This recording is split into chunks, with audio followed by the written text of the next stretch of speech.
ஆந்திராவில் 20 தமிழர்கள் கொல்லப்பட்ட வழக்கில் முறையாக விசாரணை நடைபெறாவிட்டால் சிபிஐ விசாரணைக்கு உத்தரவிடப்படும் என தேசிய மனித உரிமை ஆணைய உறுப்பினர் நீதிபதி முருகேசன் தெரிவித்தார்.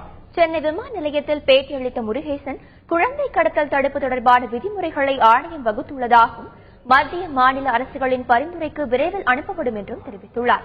மனித உரிமை ஆணையத்திடம் புகார் அளிப்பது குறித்து விழிப்புணர்வு தமிழகத்தில் குறைவாக உள்ளதாகவும் அது பற்றிய விழிப்புணர்வு பிரச்சாரத்தில் தொண்டு நிறுவனங்களும் சமூக அமைப்புகளும் ஈடுபட வேண்டும் என்றும் அவர் கேட்டுக் கொண்டுள்ளார். தேர்தல் பிரச்சாரத்தில் ஏற்பட்ட உயிரிழப்பு தொடர்பாக தமிழக அரசிடமிருந்து இன்னும் அறிக்கை வரவில்லை என்றும் அவர் குறிப்பிட்டார்.